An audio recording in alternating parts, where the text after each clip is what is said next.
Movies, real indie movies and popcorn. Popcorn movies, real Indian movies, real indie movies and popcorn. Thank you. This is the Real Indie Podcast, brought to you by host Brian Steinberg. Thank you for listening. Welcome. I guess my name is Brian Steinberg. Thanks. This is my first podcast. I got a site called realindie.wordpress.com, and I'm really into independent film. And you're my first podcast, and I'm really excited to talk to you guys. So, tell us who you are, and tell us about just really quickly your film, and let's do a quick little intro. My name is Katie Graham, and I co-directed Zero Charisma. And I'm Andrew Matthews, and I was the writer and co-director of Zero Charisma. And Zero Charisma is a comedy drama about a game master named Scott, who has a new player come to his game, who's sort of like a neo-nerd hipster. Scott sort of represents the old classic, tabletop role-playing geek, and this new player Miles is sort of like a hipster nerd, and it's sort of about their battle and Scott's insecurities that drive him to sort of alienate himself from his friends. That's the long-winded explanation. Yes. I saw the movie. I just wanted to congratulate you guys. It was a great movie. I really enjoyed it. I see it as a really just kind of like the next, fun, I don't know what category. What category would you consider this movie in? There's usually when you go to like Netflix or something, they tend to be in what's called quirky comedy. But what would you categorize your film as? Just from you guys. Cult comedy? Cult comedy? Hopefully. I guess you have to kind of work your way up to cult comedy. That's our aim, is to be cult comedy filmmakers. So. Yeah. So, when I saw it, I was like, this is the next Napoleon Dynamite. That's what I kind of felt. And I don't know if that's like, do you like that moniker or something? Or like in the same... If it has the money come along with it, okay. Then sure. The success of Napoleon Dynamite, I would take that. Yes. So hey, let's talk film, okay? And so it's about role playing, and I know that you're a game master, right? So actually, for the people who don't do role playing that much, tell us a little bit about more like D&D, your experience with it, how you came up with this idea, because I know you're really into it, right? You kind of were a game master, right? Yeah, I've been playing Dungeons and Dragons since probably like 4th or 5th grade, and I always found it to be a great sort of creative and imaginative outlet. And then when Katie and I wanted to make a comedy about, we love anti-heroes, sort of characters that are hard to like, that are on the surface very unlikable, but for some reason you just find yourself sympathizing with them. So we want to do one about a guy who is sort of, an outsider, even in his own subculture. And being a dungeon master seemed like a natural fit, because it was a world that I was very familiar with. And to be honest, I'm kind of like him a little bit. I think I'm a little bit more socially skilled. Well, okay, let's talk about that. What are the parallels, I guess, between your character? But you were a dungeon master, right? Did you? Yeah. Dungeon seems to have like this.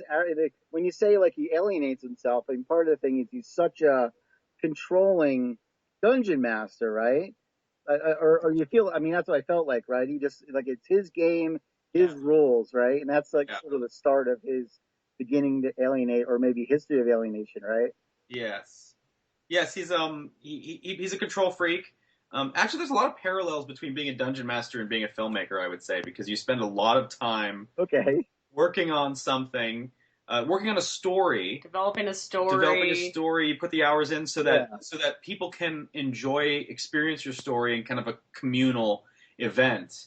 And I always wanted to be a filmmaker, and I think being a dungeon master, where you're sitting there drawing these maps and writing these characters and these stories, it was sort of an outlet to be able to kind of like make a movie in your head that you knew that your friends were going to get to experience like a movie. So there's a lot of control issues that go on with it. It's interesting to say that, because there's sort of like this story, but there's also like, if this happens, then this happens, right?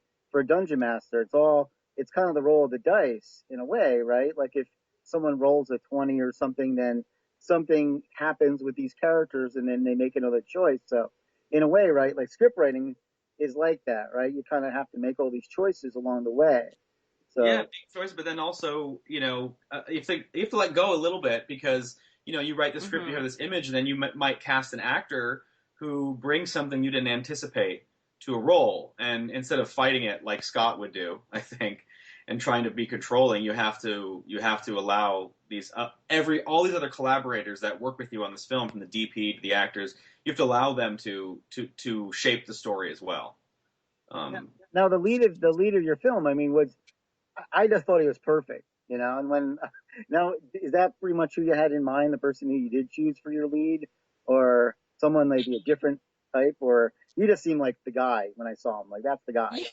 Yeah. I mean, we cast out of Austin, so it was tricky. There's not a lot of actors that would fit that bill. He's very kind of a big, alpha nerd type kind of. We wanted someone, interesting looking and, a little bit aggressive, I guess. And the actor we chose was Sam Itson, and Sam we saw in some local stuff. So he had smaller parts in local movies. Like there was one called The Man from Orlando, and we saw he had like a couple scenes in that, and he made us laugh, and we're like, boy, he's the right type, but I don't know. I mean, can he be the lead of a film? I mean, because it's a pretty demanding role. I mean, especially for your first time, it's because it's juggling. It's very much like uh, juggling these emotions of like being, kind of very strong and alpha, but then also, he is very sensitive as well, and he kind of wears his emotions on his sleeve, so it's kind of tricky. So we contacted Sam, and because we were gearing up. This was in 2011, and we were gearing up to do a kind of a teaser trailer that we were hoping to put on Indiegogo, Yeah. and So is that what I? So I saw the Indiegogo site. Yeah, and that's yeah, that's this part of the process. The yeah, seem we more of a full, at we least. had two campaigns on Indiegogo, and that was the first one. Oh, okay. Because the one that I noticed in at least we can talk more about this later, but I'm curious about your funding as well. I guess at least as far as the crowd funding. But Yeah. yeah, Um. So yeah, and so anyway, we cast Sam for that little kind of teaser trailer to show people what it was about, and we ended up raising past our goal, and we were like, well, Sam, I think you got the part, so. Yeah, so we worked with him for a long time. He knew he had the role a year before we started shooting. So I mean, he had a lot, and he got to play the character in the teaser. So he had a lot of time to kind of think about this role, and we had extensive rehearsals before we shot. So yeah, but he is the kid. I mean, in real life, he's nothing like the guy at all in the film. oh really? But, Okay. oh yeah, no. he's very soft spoken, He is. very Oh, kind of really? Okay. nice. He's very nice. He'd never like yell at anybody. Well, I guess I'm sure he has yelled at people before, but as we experienced, he was, No. He's so very easygoing and yeah. very sweet, and But that was a sort of a deliberate choice of ours because we knew we had a character who was going to do and say a lot of unlikable things. So we better cast somebody who's sort of naturally vulnerable and likable, and then get them to act like a jerk. And that, I think, keeps him from being too unlikable in the film because Sam just has this natural vulnerable quality that kind of shines through even when he's saying awful things to people. we also like that he in the film he's playing about late 20s, 30, about 30 years old, and Yeah. Sam is actually I think he was 23 when we shot Yeah. the film, Yeah. so he's a lot younger.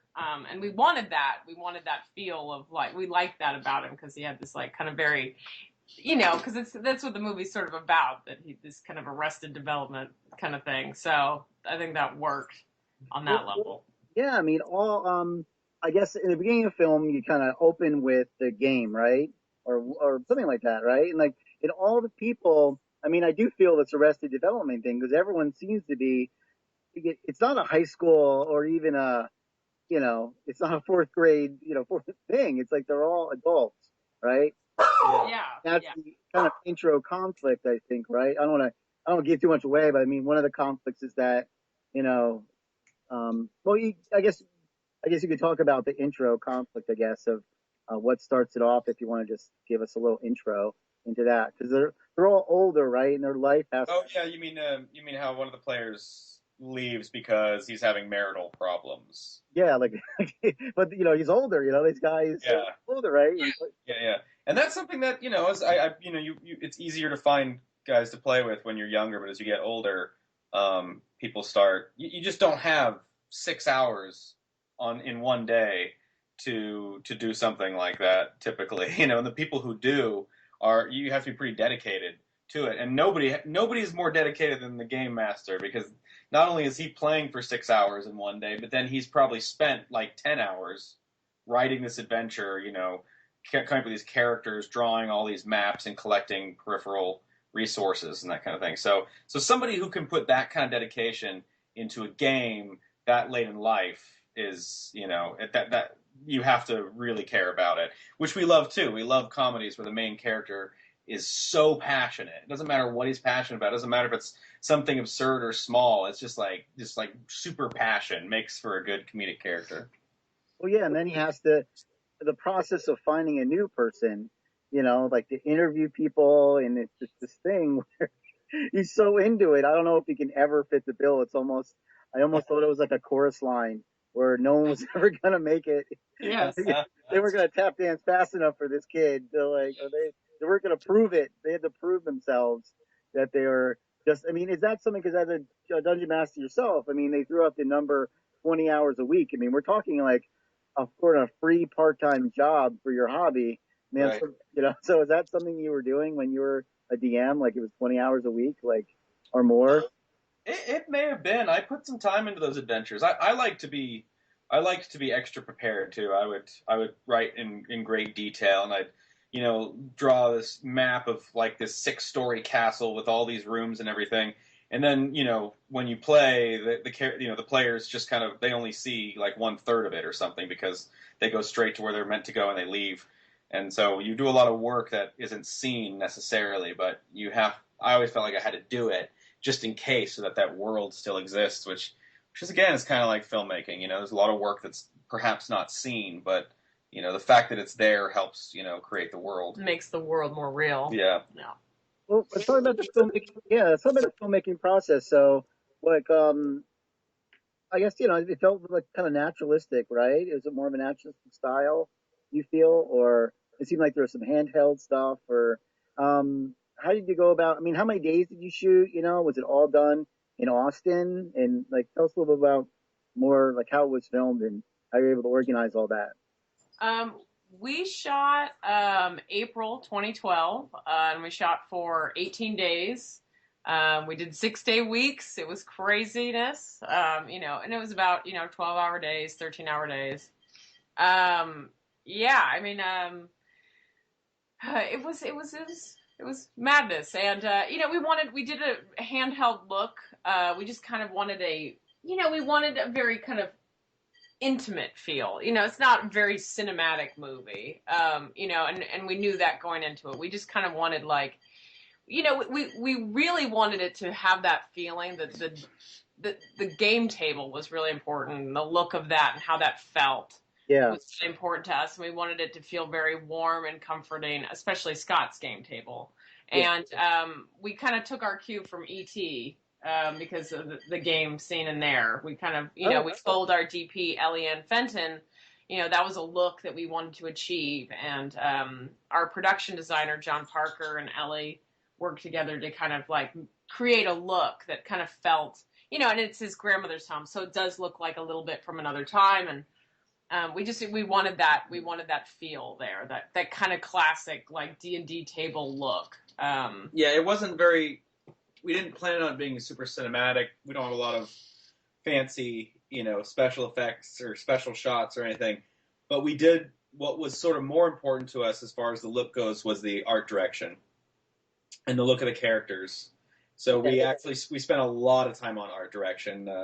We not only did we mock up some sort of like fake brands and fake books and that kind of stuff, but we also contacted many companies, like board game companies, comic book companies, T-shirt companies, miniature companies, and just asked them, "Hey, can we please use your stuff in our movie?" And for the most part, almost everyone we contacted not only gave us permission, but they also sent us free stuff.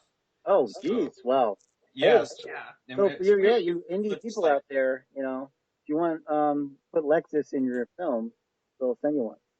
Yeah, yeah, that yeah. might be a little tricky, but Well, it really helped that we had that teaser trailer that we made for Indiegogo Yeah. because you could contact a board game company and give them a link to the trailer and say, "Look at this movie that we're making," and luckily they thought it was funny. They thought it looked like it would be a good movie, so they were willing to help. And so that, it's because it's a movie about a subculture, that's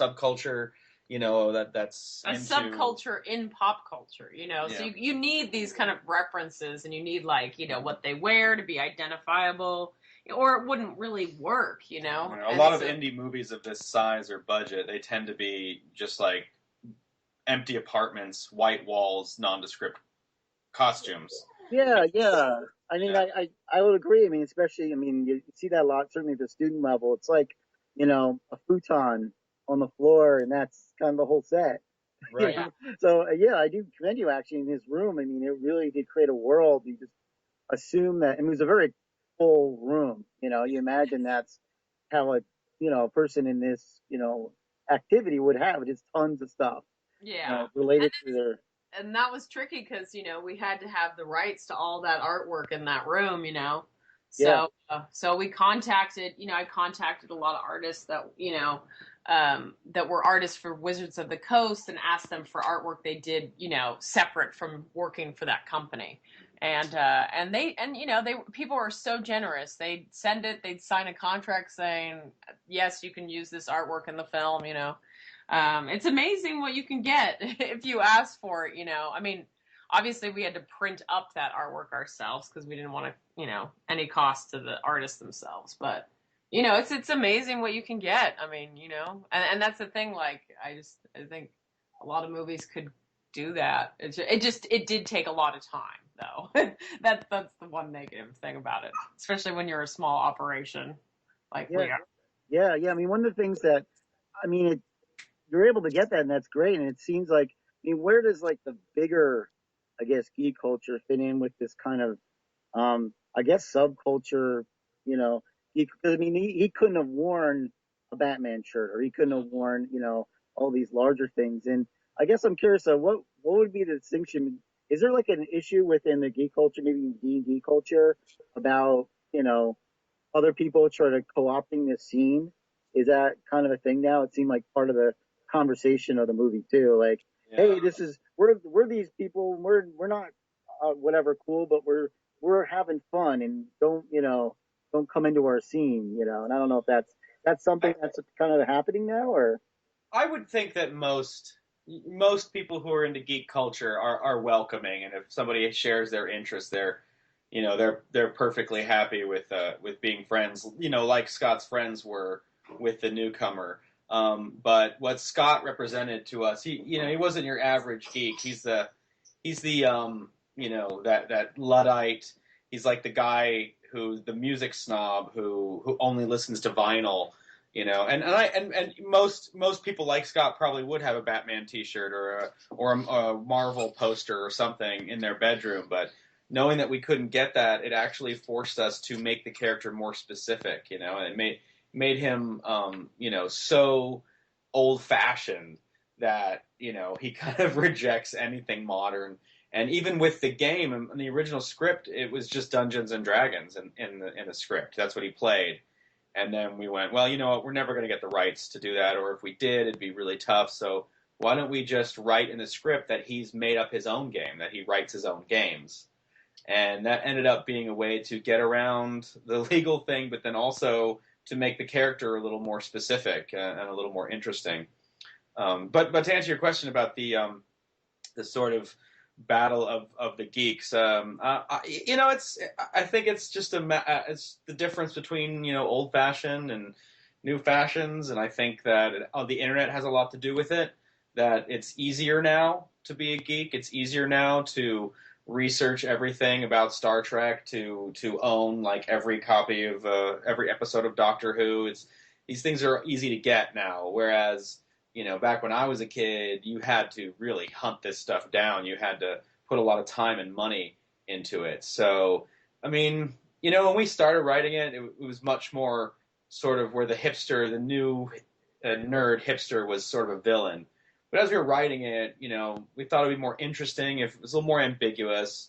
And at the end of the day, I mean, and we thought it's more interesting that Scott's his worst enemy, really, than someone else, and that's sort of, definitely one of the main themes of the movie. Mm-hmm. Mm-hmm. So yeah. But yeah, everybody protects their turf to some degree. Yeah. I think, and that's definitely what that's about. Yeah, well, I mean, it seems like as long as everyone's in his game, he's okay.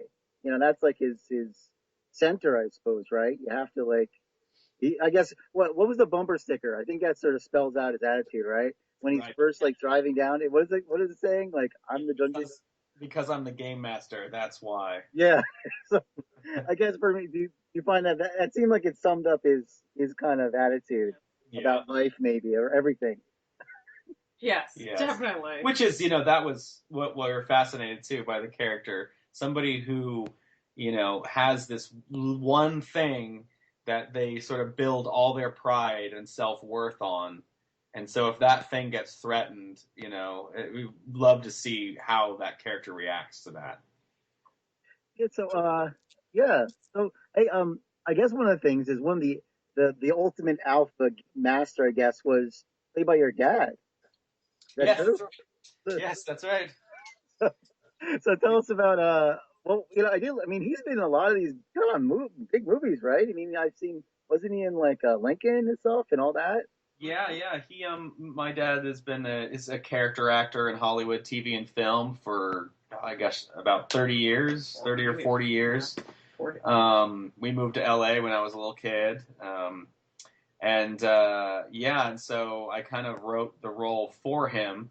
Although when it actually came time for it, it was a little scary directing my own dad, because. What do you mean? Because he's my father, and he's also, I feel like he's one of the greatest living actors. Well, I just want to say he did a great. I mean, it was incredible. I mean, it just really nailed it, and I don't know, you really liked it. I mean, I really liked his character a lot. Yes, he's based on Gary Gygax, who started D&D. He's one of the godfathers. Oh, so he's like, oh yeah.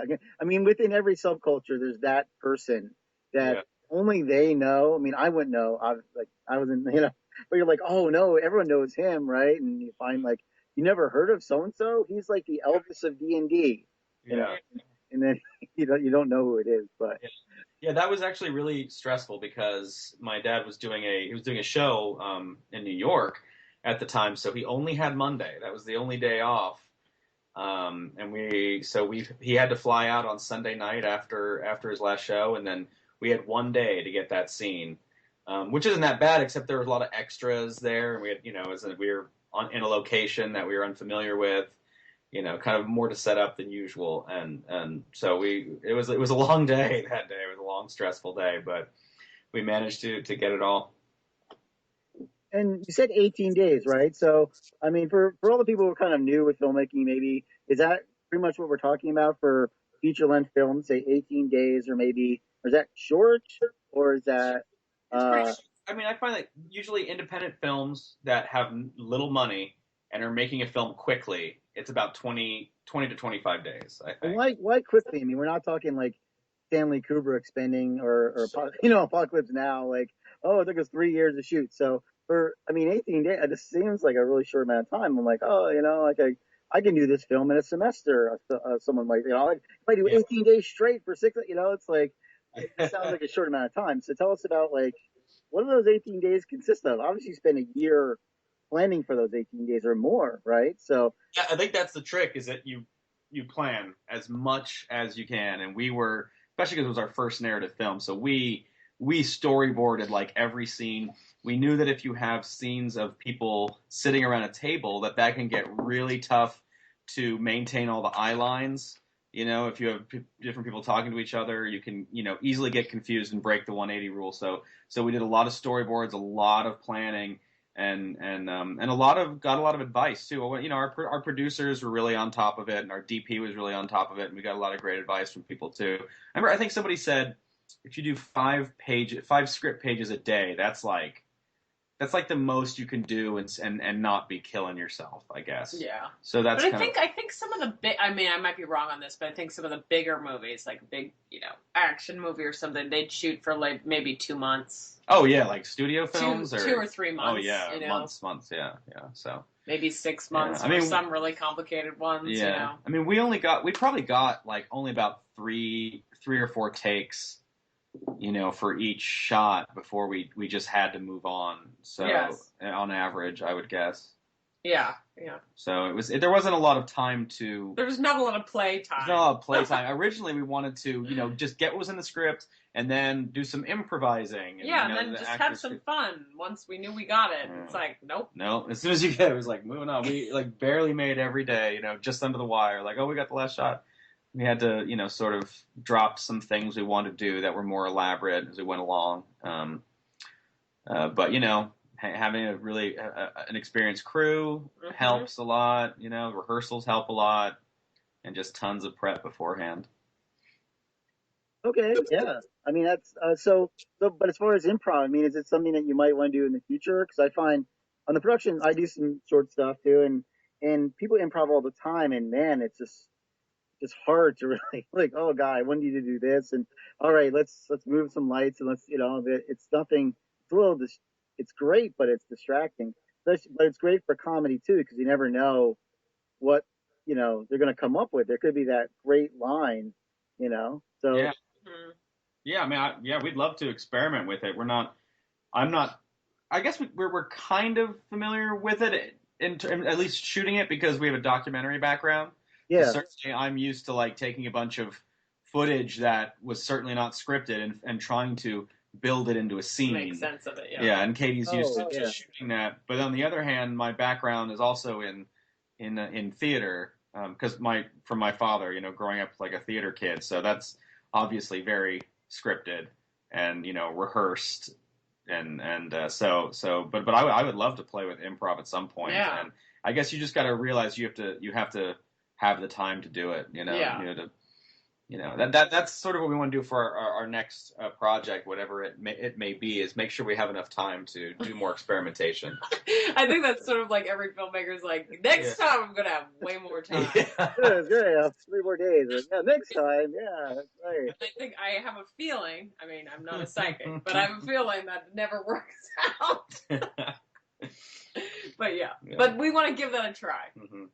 No, I mean, you did an excellent job. I mean, hey, everything's great. It worked. I mean, the thing is just like, because you had so few days and you were so tight, I mean, when you came time to edit, or do you edit like the next day? I mean, that day, do you look at your dailies? Do you stay up all night? Like, no, actually, we didn't. I know we should have looked at dailies, but we did. We kind of did. We did a little bit, but I mean, we were just, we were working so much, like doing, 5 jobs at once, and you really and I guess in our position, it was like, well, if there's something wrong with the dailies, it's not like we're gonna be able to do anything about it. We have 18 days and that's it. Well, it was helpful, like in the party scene at the end. It's a pretty complicated scene. It's like there's like 30 people there. I mean, there's a lot of people. Like, wow. Yeah. And then that we definitely watched. We had our DIT. We kind of titled him assistant editor because he'd put assemblies together for us to look at, and he put together the scene so we could kind of see like, okay, what do we need to get, right? Because we had more than one day there, so that was really helpful. I mean, that we definitely needed, but that's true. But we definitely didn't have the time to sit and watch dailies. Watch everything that we shot. No. Yeah, I mean, I guess I was just watching the documentary side by side, the Keanu Reeves digital documentary, and I guess that's sort of the thing now. I mean, filmmakers are doing that less and less because you don't have to with digital. I mean, you're watching it on set, right? Yeah. So you can kind of see. That's true. I mean, I did find that you look right at the camera, right? You can look like, okay, let's just rewind this and see what we got, and then you go, okay. Yeah, honestly, on set we were watching the monitor, and if we had it, for the most part, we were pretty accurate about like that's the shot, that's the one, that we like. And Andrew and I are really weirdly in sync too, because we always know when it's the one. So Now, I wasn't sure, but did you guys make a cameo in your film? Only out of necessity. yeah. Like your hand was in a shot? No, just kidding. Actually, my hand was in the shot, and some of the shots where he's playing with the figurines on the table. Yes. We couldn't get one person to wrap their arms all the way around the camera rig, so I was doing one of the hands. Oh, you. And I think our producer Thomas Fernandez was the other hand, and we were. Yes. I was a extra at the party, at the hipster party. So. Okay, yeah.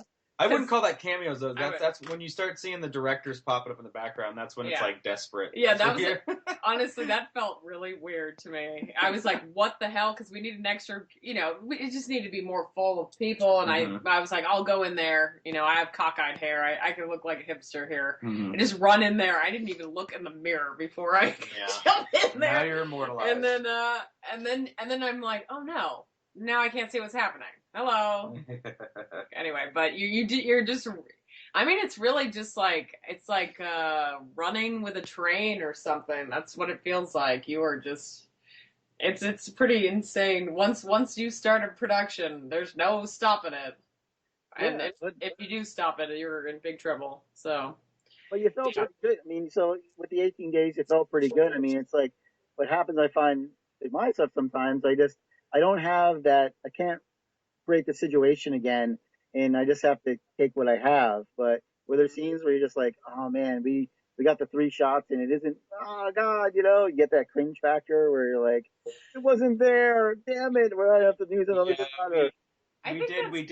We ended up cutting I think about 3 scenes from the film, 3 whole scenes. Oh wow, okay. 2 of them we cut just for content reasons because it was like, this is not. I didn't like the way it was written or something, or it was just unnecessary to speed it along.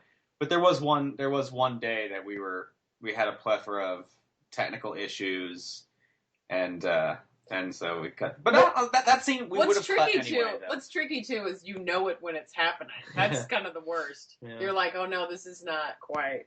It's like everything that seems to be falling down at the same time. But yeah, I mean, it's interesting. Just going from the documentary, working on documentaries, to this, it's really interesting to watch. There's just so many differences, it's just like, you just, I don't even remember where I was going with this, but there's a lot of differences. For one thing, the documentaries that Katie and I have edited. Well, wait, I know you did one about Halloween, right? Yeah, that was the more recent one. It's called The Americans. Both the documentaries we edited were by the same director, Michael Paul Stevenson. Okay. The first one was. Give a shout out to your documentary. Yeah, there you go. The first one was Best Worst Movie. Oh yeah, with the troll. Right? Yeah, about the film Troll 2. It's sort of like catching up with all the actors and crew members of this terrible, terrible film that's become sort of a cult touchstone more recently, and that was a lot of fun. And then this year, or last year rather, we Katie shot and we both did some editing on the American Scream, which is a documentary about home haunters, people who just go nuts for Halloween and turn their houses and backyards and front yards into haunts, into haunted attractions for their neighbors. And they get thousands of people that come on Halloween night. It's pretty wild. And both that one's available on Netflix. You can see that it's streaming on Netflix, and Best Worst Movie is on iTunes and Amazon and all that stuff. But those are both a lot of fun. We love comedy, and those are both. There are some more poignant moments, but there's a lot of comedy in both of those documentaries. So it's a great way to learn for me to learn filmmaking is with a documentary. But both of those movies had 300 hours of footage each to sift through as an editor and to figure out where the story is, as opposed to this. When we were done with this, when we sat down to edit Zero Charisma, there was 17 hours of footage, I think. Okay. So it was like, we're like, oh, no problem. This will be easy. But there's a whole other, set of issues that come up with editing your own movie because you're like, is this gonna work? Is this gonna work? You're kind of it's a weirdly like insecure process editing your well, own documentaries movie. are so there's so much. Yes, you are bound to whatever happens in real life, but on the other hand, they're so forgiving in terms of what editing techniques and shooting you can use. If there's a shot that's a little bumpy or it's whatever, that's fine. You can always use on-screen text or narration to fill in holes. It seems like with documentary, there's always a solution to whatever gap in the story you may run into. Well, yeah, there's I guess that's the thing with narrative film, right? You don't. I guess there's a little bit of leeway for potential B-roll, but not really. If a shot was weird when he was doing the little fight with the different characters, and say you just, I don't know, cut to his feet or something for a second, it would have been fine. You're like, oh, it's his room, it's his feet, or whatever. Right. But you can do that a little bit, but man, you don't have many chances to do any of that stuff. Yeah. It was our first time working with like a really kind of upscale camera too. We shot on the Red Epic. Which was awesome, and we had an amazing crew, DP, gaffer, the grips. Everybody was so great, but that left us in an unfamiliar territory where, after the fact, if we're like, if we only had these couple shots to fill in this hole, and you're like, well, I do not own a Red Epic camera. Yeah, that's right. And we're used to the situation where you're like, well, let's just go out and get that shot with our own, DSLR. And That brings up a really interesting question for filmmakers. Like, do you have access to your equipment? If you had was that the conversation partly with the 18 days? Like, you only had that kind of really expensive camera for 18 days? Is that? Yeah. Exactly. We did do a very few little pickup shots with the AF100, Panasonic AF100, and you can't really tell. Yeah, we didn't want to shoot any actors. Yeah. With a less the DSLR camera, but we did do a little bit of B-roll and some pickups and exterior here and there with a smaller camera. But for the most part, I know it's like, I guess if it's a studio film and you go over schedule, or if you need pickups, it's something that's routine. But for a film of this size, you really are trying to nail it in that main production schedule. So this was all done in Austin, though. Yes, this was. And that's right. You guys live in Austin? I'm curious about the Austin scene because I remember reading somewhere that Sam had moved to Austin. Like, this is sort of a kind of the, I don't know, Western Hollywood. Is it like a thing now? Because I've seen like the woman who played the mother character, right? Yeah. She's also in another film that was actually at the festival, Computer Chess. Yeah. So I was like, oh, is this kind of a thing where like these great character actors are kind of converging on Austin? I'm gonna ask you guys. I just sort of thought maybe that was the thing. Yeah, Austin has a big film community, a very substantial independent film community, and I think it kind of started with like Richard Linklater and Robert Rodriguez as being kind of like at the forefront of that, and then there are a lot of people who move from New York and LA here to move here and become filmmakers, just because it's an easier place to make a film. Andrew and I grew up in Los Angeles. I spent my childhood in Hollywood and grew up in Hollywood, and we moved here really to make the movie because in LA you can't, everything you have to get. If you shoot with more than 3 people, you need a permit. You can't just do any kind of guerrilla filmmaking in LA. It's a very, very challenging. Oh, okay. But here in Austin, not only can you do that kind of stuff, the businesses open their arms to you and they'll let you shoot in their stores. They're happy to do it. It's just a very supportive community. In LA, they would charge you, $3,000 for a location or whatever, Oh, wow. Okay. And here people are happy to, have their business featured or, it takes a little work, obviously, but people are very, very open to it. And, I'd say there's probably 15 to 20 kind of known independent filmmakers in town that are like Sure. directors. Yeah. And then from that, there's like, tons of actors and tons of editors and, so it's definitely, there's definitely a third coast thing happening here in terms of the filmmaking scene. Yeah, we just feel lucky that we managed to get here in time because Yes. I think the New York Times had an article a couple months ago about the Texas sort of renaissance of independent film because there were something like 6 to 8 Texas films at Sundance this year.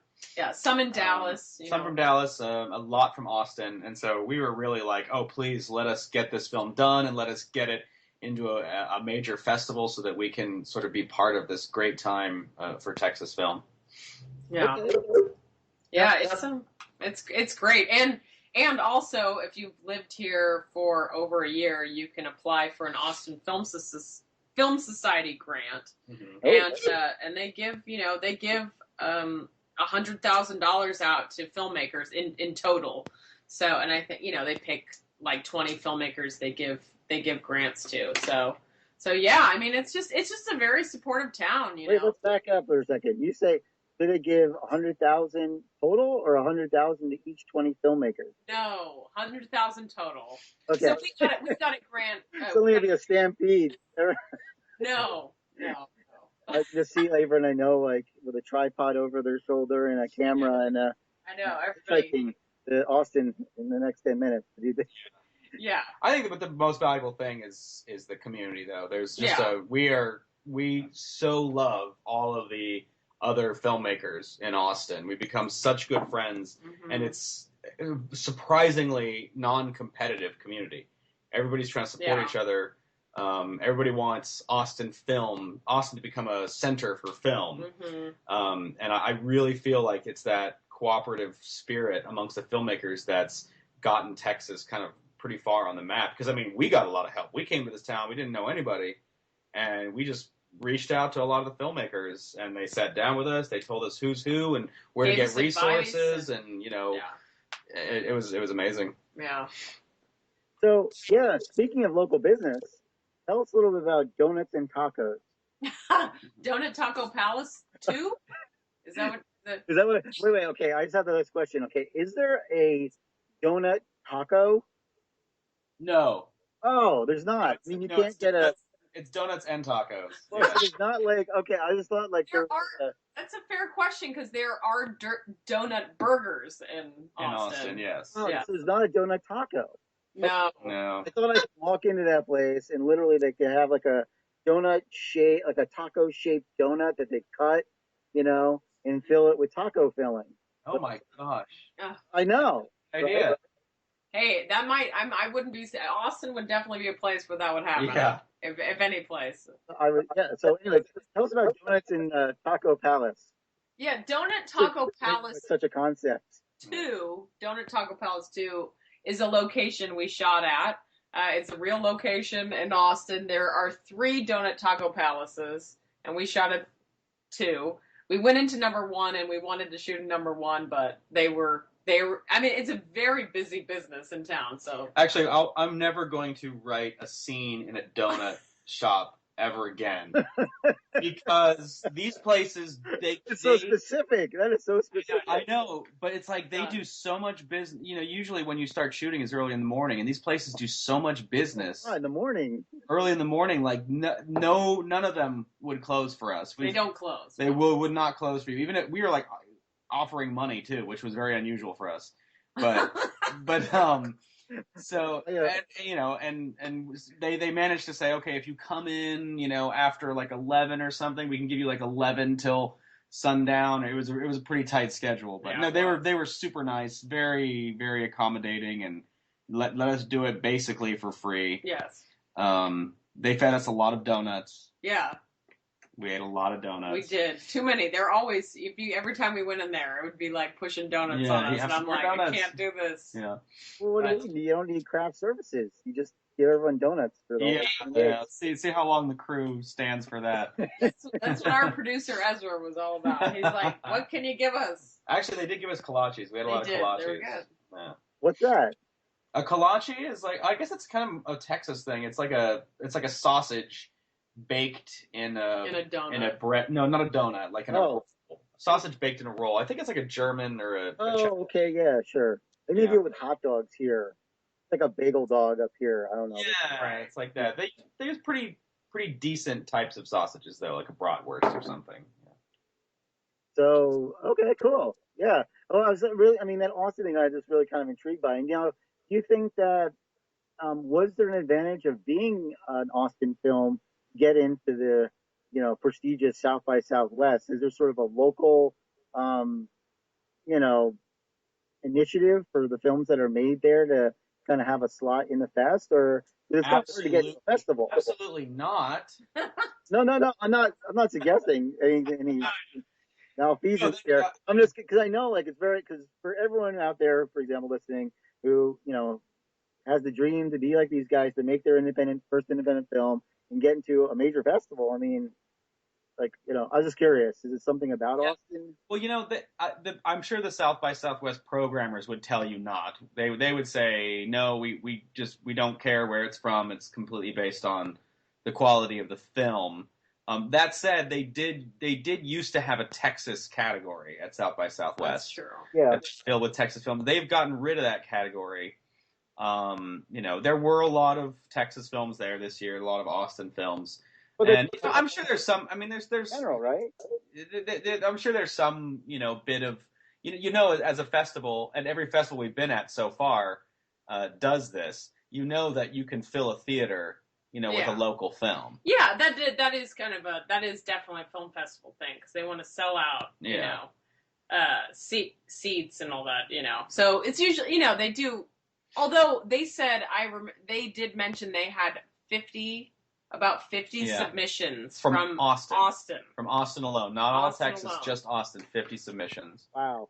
So, and honestly, and we were first time, filmmakers, really. I mean, other than working on the documentaries, this was, so we had no idea if we would get in. Yeah, we didn't know we were going to get in. We actually were pretty sure. We started to kind of hear little tricklings of people getting in, and we were like, oh boy, we haven't heard from them. Yeah. We were almost certain we hadn't. Yeah. I think the day we found out we got in, I was like, Andrew, I don't think we got in. Yeah. And I just said, that's it. I think that's it. So, and we ended up winning the audience award. So things change so rapidly. But I mean, it's a understandable year for South by to program so many Texas films, because Sundance had so many Texas films. I mean, they had a lot of. South by program Carruth with Upstream Color. That's a Texas film. David Lowery. David Lowery didn't have a film in South. Yes, he had Sundance. Ain't Them yeah. Body Saints was at Sundance. So there's a lot of Mm-hmm. Mm-hmm. Yeah, like after midnight, didn't Linklater do another film this year? Yeah, that's right, before midnight. Oh, yeah. I mean, there's a ton. There were a ton this year, and they're all very good films as well. So it's a good company to be in. So let's talk a little bit about distribution. I know. I mean, I don't know if you remember me. I met you guys. Yes, I'm not sure. I'm trying to figure out which I met you in Maryland. Brian's, and I'm trying to. I mean, it's for a second. I mean, you meet like 100. I don't be the guy like, oh, I can't believe you don't remember. That's okay. Because honestly, you meet like hundreds of people every time you have a screening, or thousands. So it's like, oh, it's that one guy in that one place that we saw one. But anyway, I talked to you really about it, and I was asking a little bit about the kind of business of the film. So how's it going with like distribution? Tell us a little bit about that process. I mean, you do have a little bit of I guess, momentum, certainly from South by Southwest. So, don't they do their own distribution now, the festival, or don't they have a foundation too? Like, no, they don't. Okay. South by does not. I know Sundance kind of has a film distribution arm. Tribeca has one. Yeah. I think South by does not do that. They don't do that at all. They don't, and they also don't. They don't act as any kind of a rep either for you. I mean, it's pretty much, just a festival. They'll program the movie. They'll program your movie. You'll get a lot of attention and media attention from it, and then at that point, you're totally on your own. And distribution is, I mean, you listen to independent filmmakers, it's not really a great topic for independent filmmakers right now because it's really tough. Even if your film is doing relatively well or getting a good response, it feels like nobody's really figured out yet how to make money on films this small. You can, even if you can get a distribution deal, but a lot of them are just sort of aggregators where they just kind of take your film and they throw it up online with 100 others and see how it does. And when you say online though, it's like sort of these video on demand kind of middlemen or something to get them on some of these sites. Or I mean, what about like theatrical distribution? Or do you have like another? Is it going to be like a I don't know. Is it well? How's that going? How's that going? Is that we right now we're talking to a few different companies right now. We've had some good leads, some leads that didn't pan out, some deals that we didn't like that we walked away from. For the most part, we would love to do a theatrical. It would be very small if we did it, obviously because it's a small film. Be more event based. You have the cast, and the directors go to a city where they'll show it for a couple nights or something like that, maybe as part of like a theme, screening of a bunch of similarly themed films. But theatrical these days for movies this small is more of a losing money proposition than gaining. You do it, you end up spending money to have a theatrical run, and you do it as a promotional tool, for your DVD and digital sales. To get critics to see it. To get critics to see it and watch it, to get people talking it. about it, to get it in newspapers and online things, so that then hopefully it sells better digitally and on DVD. But that said, it's still, from a filmmaker's point of view, it's still the best way. I mean, there's nothing like seeing your film with a crowd, at a theater on the big screen. So we'd love to make that happen. It's just a matter of if we can find, a distributor who wants to do that. If you don't have a distributor who wants to do that for you, then that means you have to pay for it yourself, which means raising more money, and after raising money in two crowdfunding campaigns, it's like, I don't know if we would want to try to raise more money to then distribute the film ourselves. But that said, I mean, our prospects look pretty good. We feel good about our distribution prospects, and we feel pretty sure that the movie will be out there by the end of the year. Yes. Best case scenario, we have a limited theatrical. We're on VOD and cable on demand and all that stuff. Worst case, we're on VOD and cable on demand. So, but it is good to follow us on Facebook because we're always announcing screenings that happen. Either it's a festival or like a screening, event-based screening. We have a couple coming up that we can't announce yet, but they will be coming up. So, in different cities. So, it's facebook.com/Zero Charisma Movie. Okay, and that'll be on the site too when we're done. So, cool. Well, tell us a little bit more about the event-based screenings because it seems like I'm in Ann Arbor right now. We have two really kind of sizable, kind of art house theaters, right? Yeah. There's the Michigan and there's the State, and also up in Traverse City where they have the Traverse City Film Festival. They have a big theater there too. So, do these event screenings, could they provide kind of I don't know. Well, how do they work? Do they provide a decent amount of money where someone can almost be an indie movie person, like an indie band? Is there like that conversation now?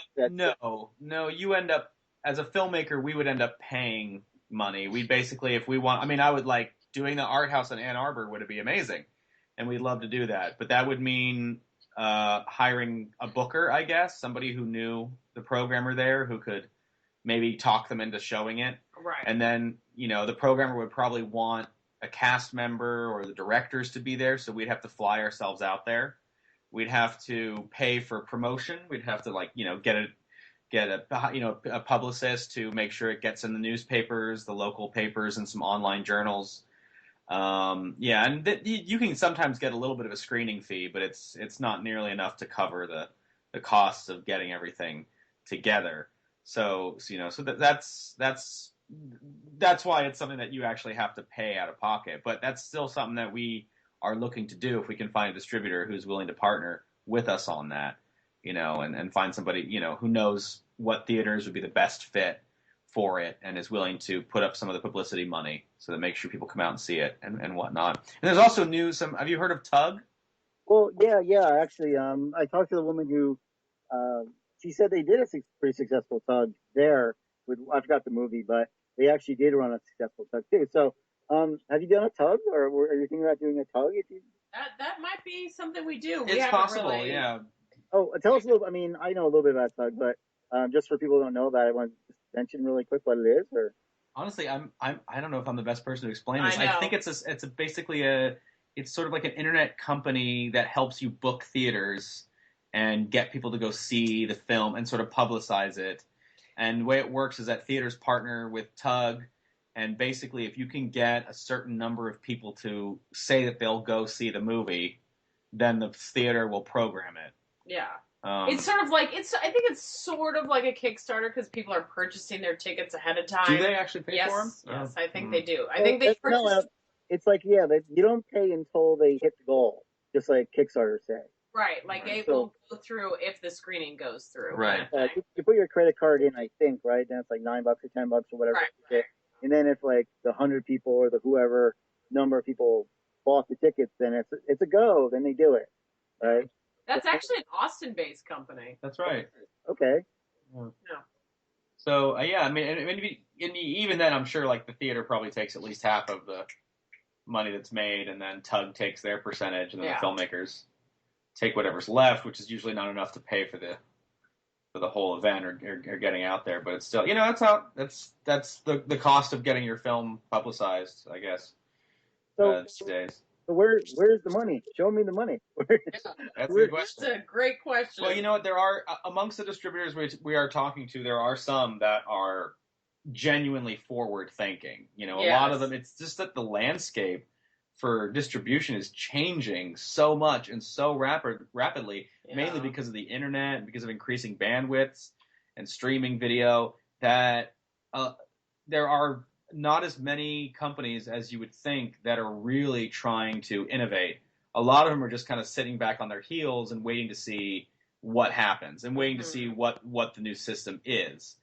They'll just follow. And it's hard to be innovators. I know there's some that are, companies trying to do like kind of a self-distribution package within their own company. Yeah. So it's like, there's all these people trying to kind of come up with models now, new models, but and also, as a filmmaker, I think personally that it's about finding your audience, the very specific audience, and our film's a good case study for that, because it is such a specific demographics that it could reach, and that we hope that we're going to try to reach out to that audience, and see, and we'll let you know if we manage to make money on this. Yes.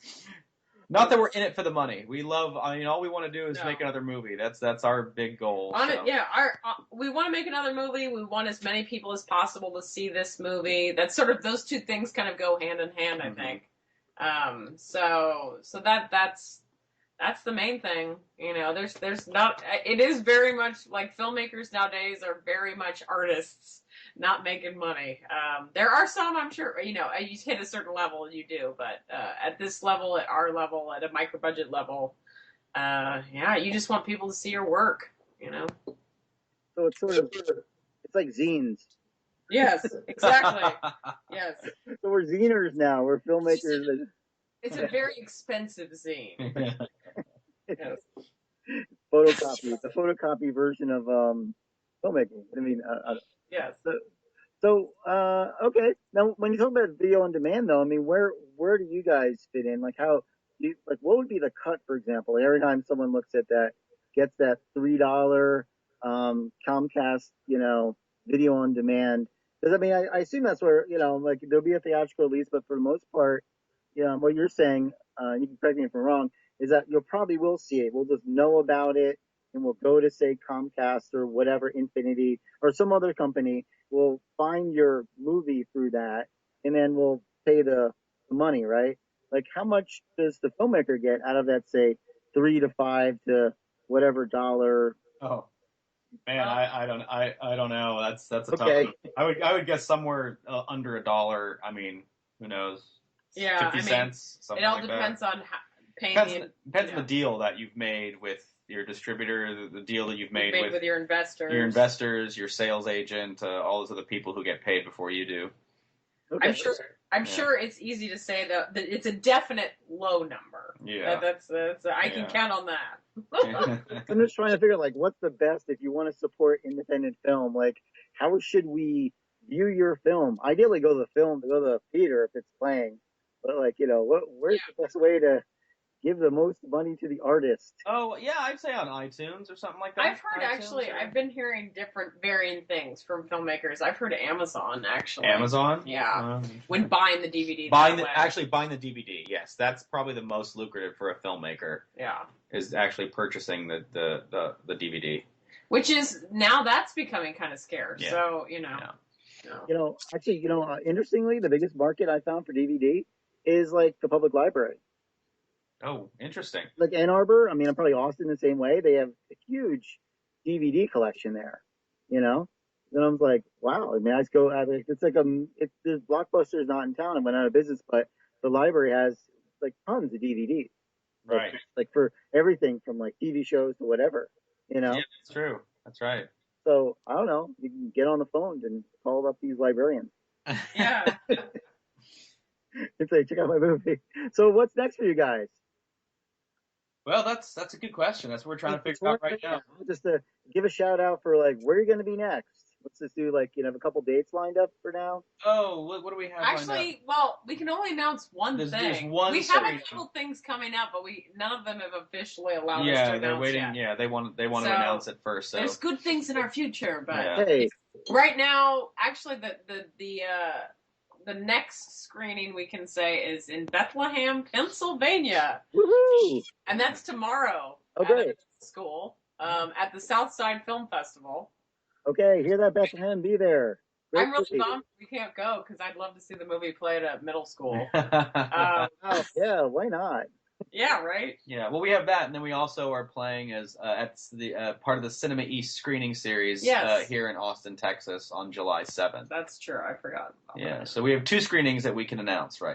But we do. It's important to follow us on Facebook because we do have 3 more we could say, but they have not announced officially. Yeah, we'll be announcing that soon. Yes, and they're very exciting.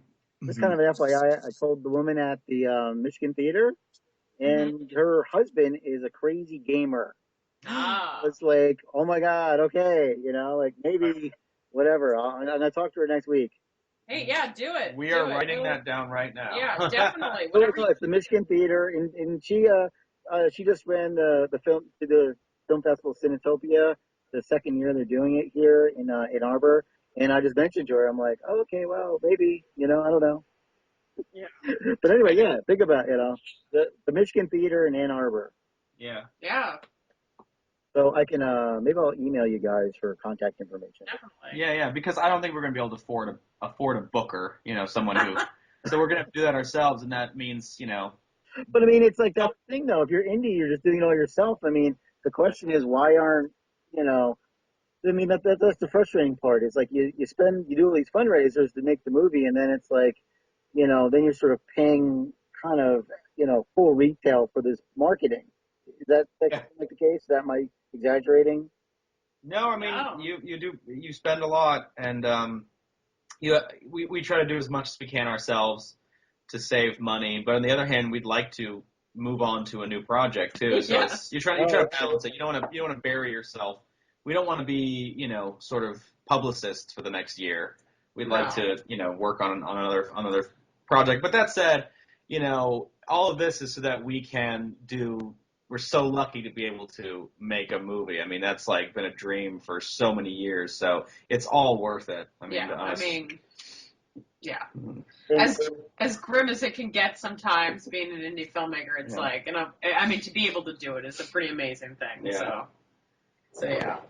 Oh, congratulations! So I mean, great job. I really enjoyed the film. I'm hoping as many people can see it. But I'll continue to tell people about it.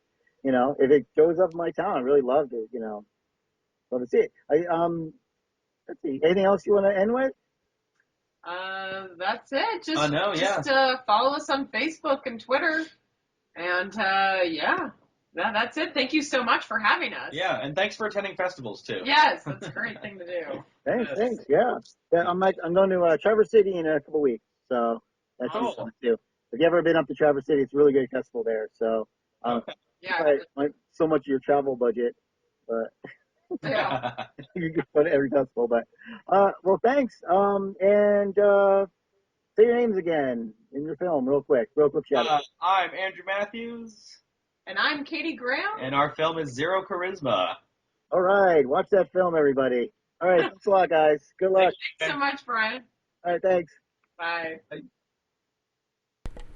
Real movies and popcorn. Hey, thanks again for checking out my podcast here. My name is Brian Steinberg, and please support your independent filmmaker.